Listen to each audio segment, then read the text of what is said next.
nous avons d'abord eu plusieurs requêtes de personnes vieillissantes, des étudiants de notre centre qui étudient depuis 20 ans dans notre centre, qui ont rendu différents services et qui ont exprimé le souhait de terminer leur vie au centre de retraite.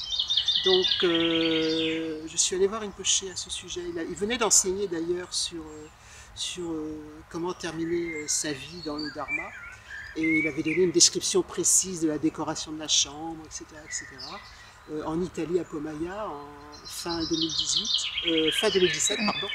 Et donc je suis allée le voir et je lui ai parlé de ce projet que nous avions, puisque nous sommes agrandis, nous avons acheté un terrain supplémentaire, de faire quelques constructions, et ce qui permettrait à certains de nos étudiants de pouvoir terminer leur vie d'une manière dharmique et ainsi avoir une renaissance supérieure ou se réaliser. Et Rinpoché était vraiment ravi de ce projet. Il a donné le nom Village de Liberté. Et il m'a dit, mais il faut faire le transcript de ce que j'ai enseigné l'autre soir. C'est vraiment très très important, bravo, allez-y, c'est super. Donc là, nous sommes en train de préparer le terrain au sens physique du terme, puisque le terrain a été nivelé. Et nous sommes en train de monter les dossiers pour obtenir les permis de construire. Donc c'était un projet quand même assez immédiat. Donc en fait, je crois que Rinpoché insiste sur l'importance de mourir en paix, c'est ça, l'importance du passage à la mort. Il a écrit un livre qui s'appelle How to Enjoy Death, c'est ça? Est-ce que tu pourrais juste le rappeler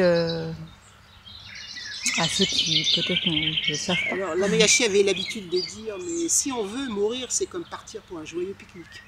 Il avait l'habitude de dire cela, et c'est tout à fait dans cet esprit-là que je m'aperçois que les grands maîtres tibétains terminent leur jour. Enfin, c'est vraiment anecdotique.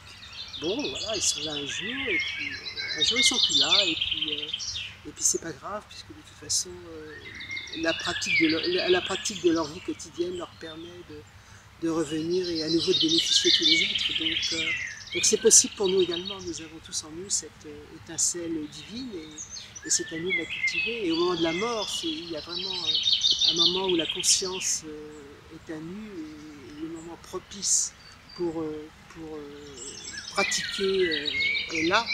Et avec un petit peu d'aide de notre entourage, nous pouvons vivre ce moment comme un joyeux pique-nique et terminer sa vie joyeusement et dans le Dharma, avec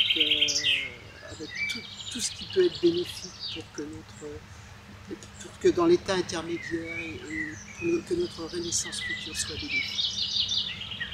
Donc là, tu vas essayer de réunir toutes les conditions pour que les personnes puissent mourir comme ça dans le Dharma, en fait. Bien sûr, c'est vraiment très important parce que la FPMT, je crois, elle a 60 ans d'existence, et certains de ses étudiants atteignent un certain âge et ont envie de terminer leur vie de cette façon.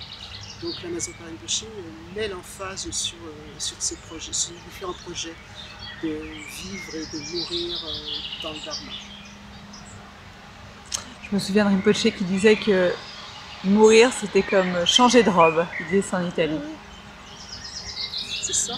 Nous, on en fait tout un drame. C'est vrai qu'en Occident, on ne parle pas de ce genre de choses. On cache ce genre de choses. On cache les personnes âgées, on cache les moribonds, on cache dans les hôpitaux, etc., dans les EHPAD. C'est tellement triste, tellement triste.